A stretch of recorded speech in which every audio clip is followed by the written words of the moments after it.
Hello, everyone, and welcome to the Just Do You podcast. This week is San Diego Pride, and I found myself asking a simple question. With everything our community is experiencing right now, what conversations feel most important? I thought about recording something brand new this week, but the more I reflected, the more I realized I had already said what was on my heart last year. So today, I'm sharing one of the most personal episodes I've ever recorded, my own story.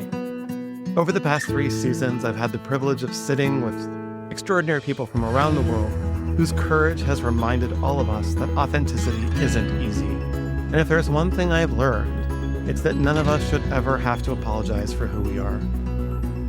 I know many in our LGBTQ+ community are carrying a tremendous amount of uncertainty right now.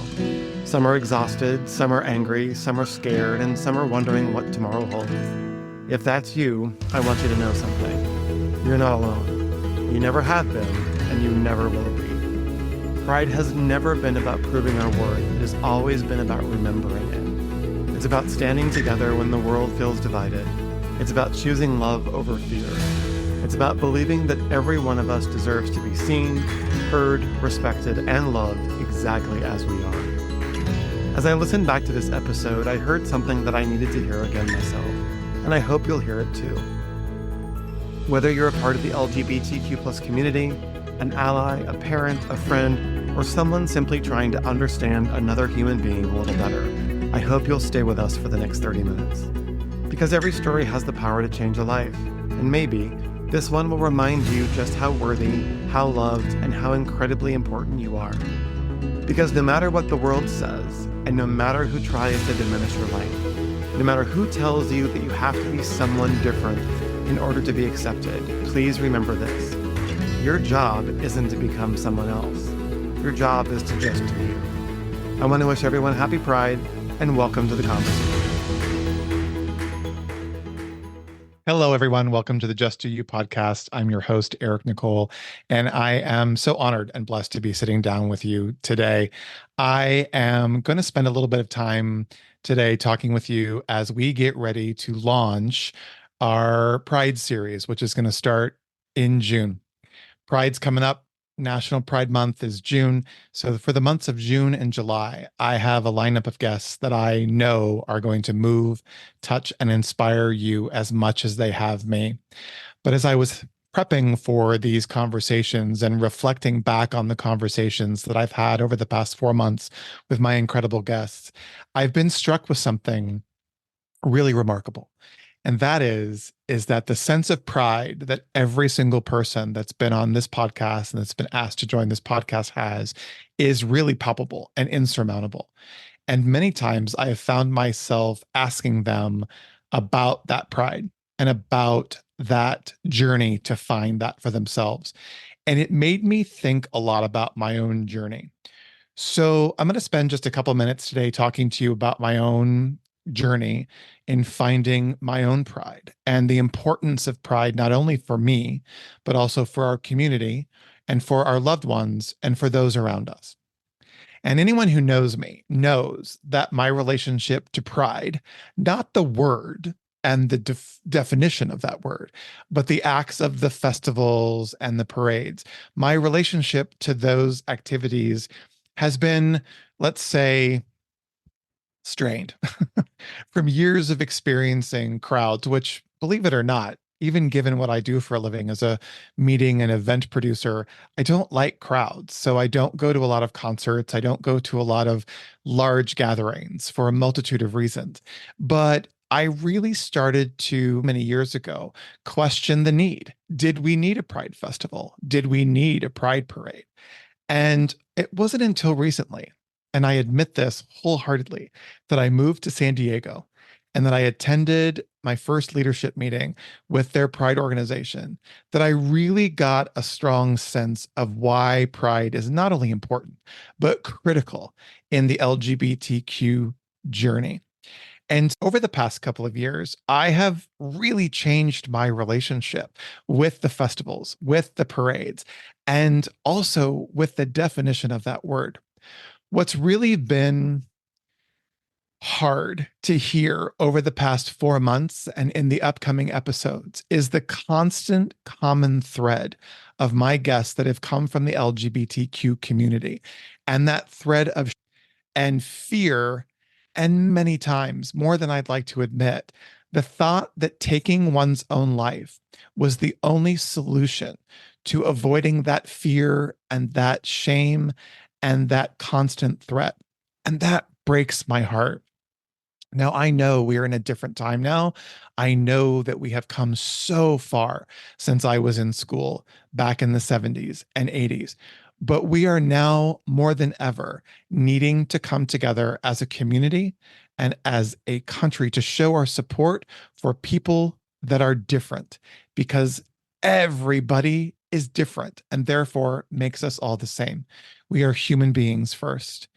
And as I'm watching current news and anticipating upcoming events, I'm left with my own fear that, again, now more than ever, pride is going to be critical.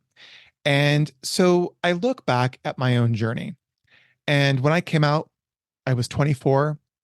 I had been hiding it for years. I've known that I've been gay from a very young age. I had thoughts and feelings for not only a friend, but fellow student in elementary school, later on, maybe sixth grade. And then as we got into junior high school and high school, that attraction transcended to not only friends, but also a teacher.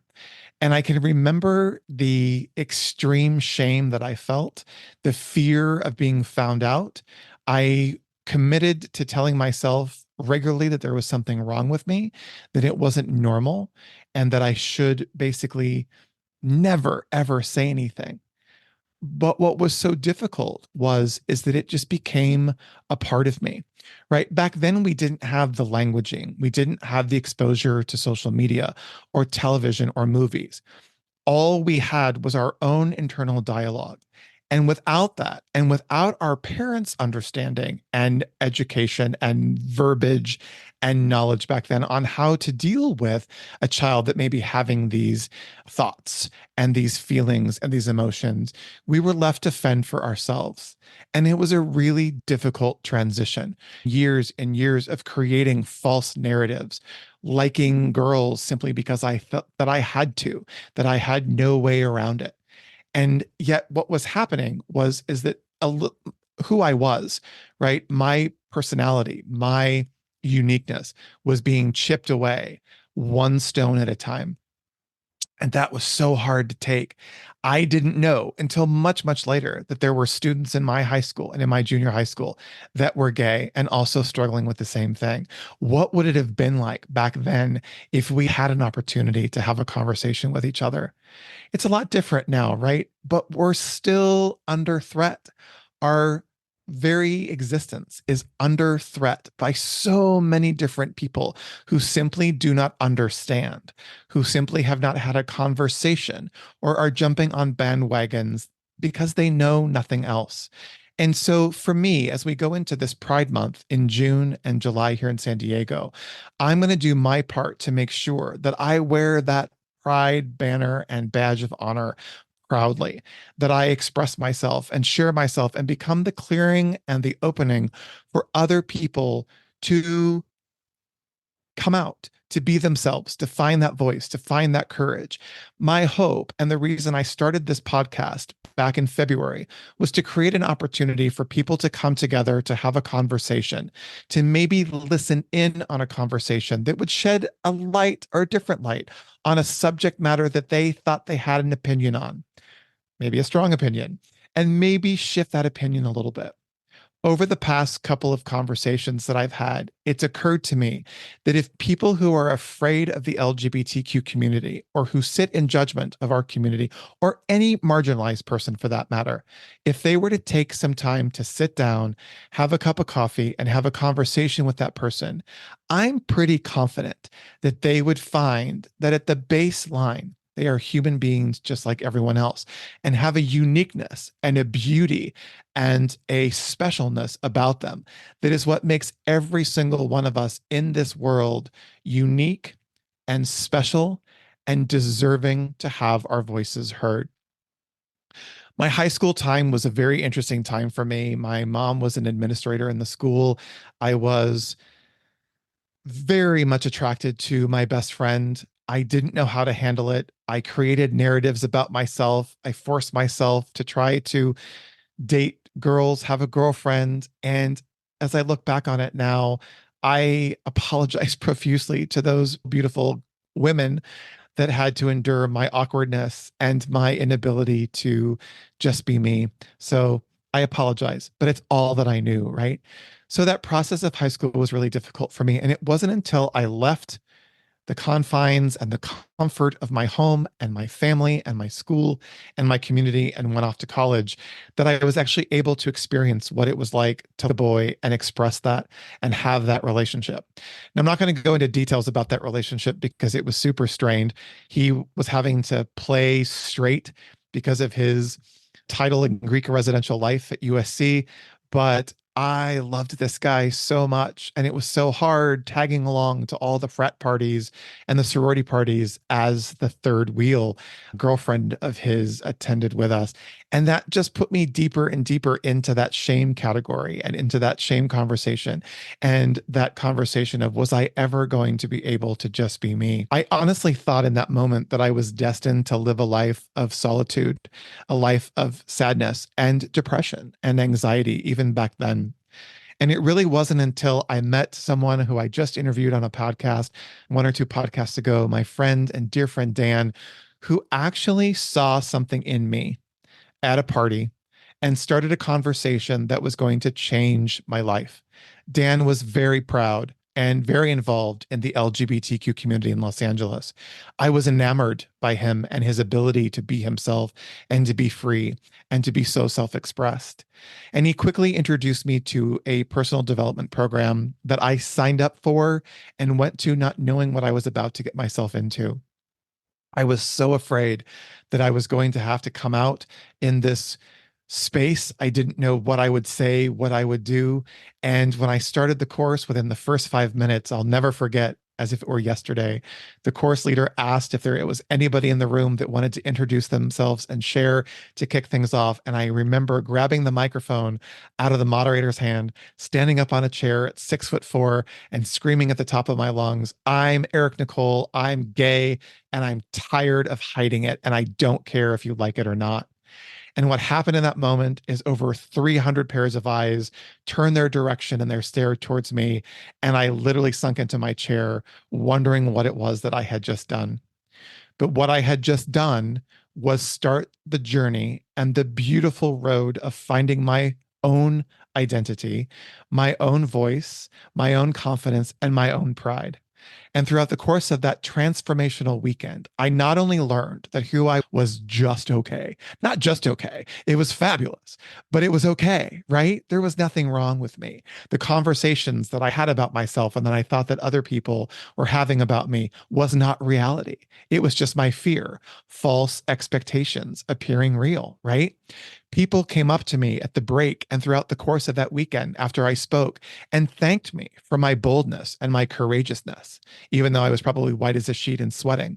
I had mothers tell me that they now knew how, after that brief 5 minute share and interaction with the leader, that they had an opportunity to go home and converse with their son or their daughter or a family member. I had other people come up to me and say, hey, I used to hate people like you. And now I see you're just like us. And I want to thank you for the courage and for your voice and for your stance for the LGBTQ community. And I didn't realize the effect that those conversations were going to have on me and my own sense of pride. I'm not going to lie, it wasn't easy. I left the comfort of that course room after the first weekend, and now I was out in the real world. I was going to have to come out hundreds, if not thousands of times throughout my life. And I might as well admit, I'm still coming out today. People still question whether or not I'm straight or gay and sometimes can't believe it. And what's interesting is with every time I have to come out, that pride builds on itself. I used to stumble over, yes, I'm a gay man, and now I wear it proudly. And I say with conviction, I'm a member of the LGBTQ community, and I'm super proud to be. And I hope that who I am in this world is making a difference so that people can learn, people can see that we are just like everyone else. We are not here to recruit. We are not here. We have enough members, trust me. We're not here to change anyone, and we're not here to convince you of anything. We're simply here to be on this earth, just like everyone else is. And so many people in marginalized communities and marginalized people have to fight every single day to get their voices heard simply for being who they are. And I'm here to tell you right now, we're never going to stop. So after that course, and I went through a multitude of other courses, I was being trained to be a leader within that work. And I was able to develop a language that allowed me to go through and navigate my life with a confidence that allowed me to gain some really amazing friends, to experience some really amazing opportunities, both personally and professionally. But it doesn't mean that the fear and the shame didn't change and go away. I had to constantly and have to constantly have a conversation with myself about that shame and about that fear. And when I think back about some of the guests that shared on my podcast about the only way out for them was to take their own life, I asked each and every one of them, what was it that you saw? What was the moment that you realized that you could push through that thought? Because some don't, you guys. We lose way too many young LGBTQ people to suicide because it's the thought that's the only way out. But I asked my guests, what was it that had them push them through or push through those conversations? And almost 99% of the time, they said they saw something that was bigger than them. They saw an opportunity to go back out into the world and to make a difference. Every single one of them. And I had that same thought the one time that I had that same conversation with myself. Would it be easier to simply not be here? But I saw an opportunity to go out and to make a difference. I also didn't want to leave the people behind that were supporting me. In that course, I came out not only to my family, my grandparents, my aunts, my uncles, my cousins. I had come out to my mom the year before.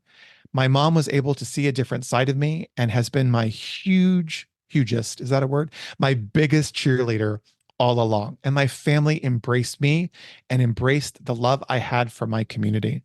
They not only embraced me, they embraced the guy that I met in that course that I was with for almost 6.5 years. He showed me what it was like to be in a beautiful relationship, what it was like to share love with another person, not based on our sexuality, not based on our gender, but basic, fundamental, I'm going to say it, balls to the wall love. And that was a lesson that was such a beautiful transition for me. I was able to gain friends that were active in the community. I saw what they were doing to support Pride, not only for themselves, but for other organizations around the country. I was able to make friends that simply live their lives being themselves, from drag queens to people you wondered if they were gay or straight, to all of the things in between. And it was this beautiful, I can't think of another word, cornucopia of human beings. It was just this amalgamation of everything that I loved. But what was so interesting during that time, you got to remember this was 90s and 2000s. It still wasn't safe for us wholly to be ourselves. We were still up against a tremendous amount of hate and fear of being beaten up coming out of a nightclub or being attacked or being judged or being disowned. It was happening all around us. And not to mention, we had the HIV/AIDS crisis still going on strong. And so there was a need for the community and for our allies to pull together. And Pride, in and of itself, each year that's celebrated around the world, it was an opportunity for the community and our allies to come together to celebrate. I used to look at it, to be honest, as a little stereotypical.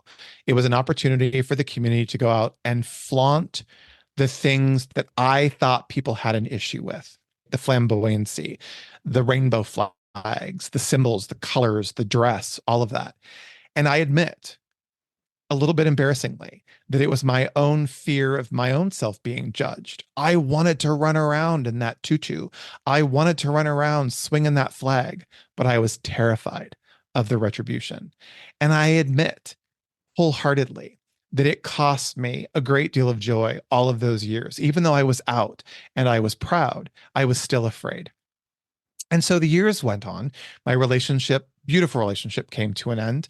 I'm still friends with him today. I love him for everything that he gave to me and to our relationship, and moved on.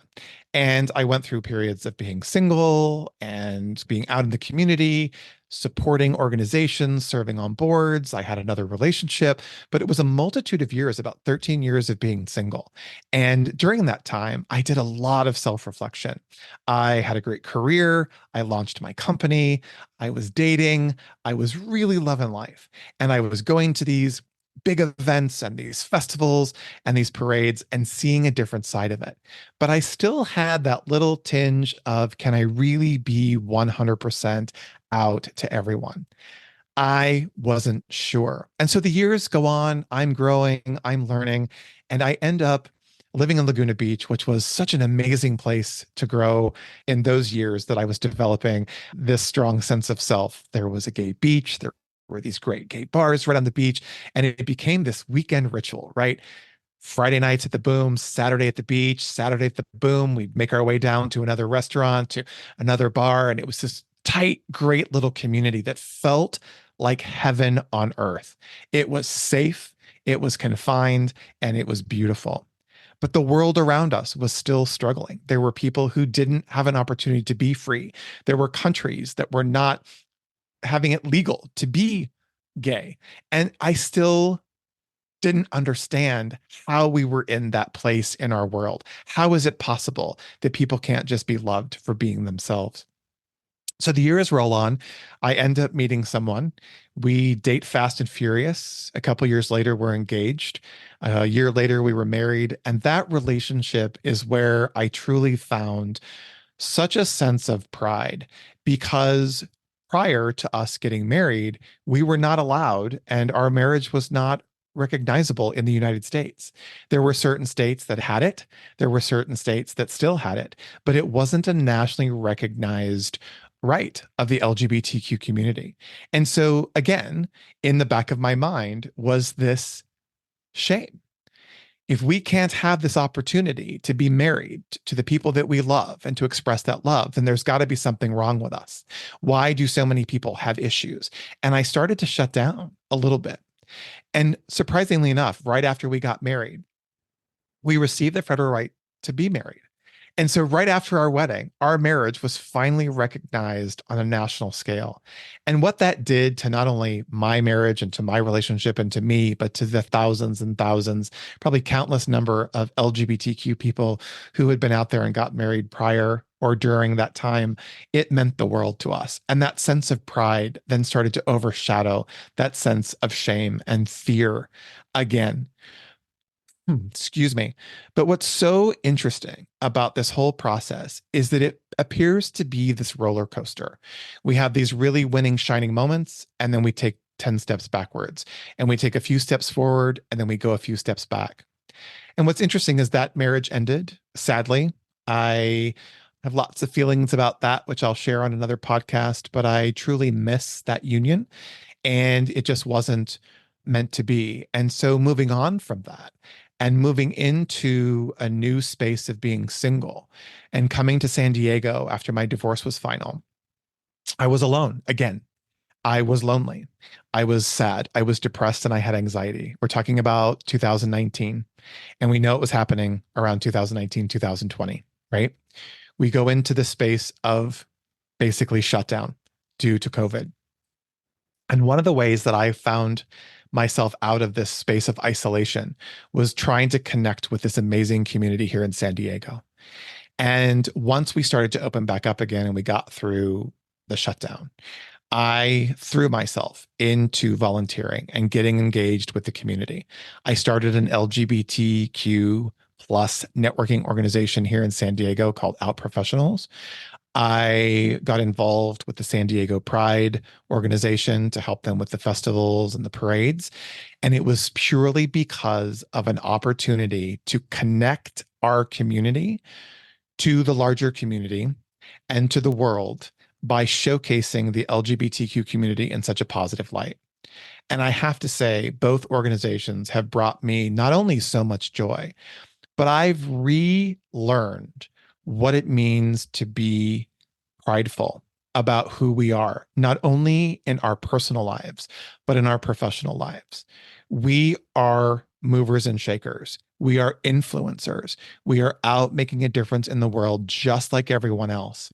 And all we ask is that we are loved and can love and are respected and can respect everyone as we do everyone else. And so I'm super grateful to the Pride organization and to Out Professionals for giving me the opportunity to show up 100% who I am, a proud gay man living in San Diego who loves this community, who loves the LGBTQ plus community at large, and wants to celebrate the uniqueness and the beauty that we all encompass. And we include our allies in that. There are people and groups of people still being victimized and marginalized today. And it makes no sense to me. That's a whole other podcast. I could go on for hours about that.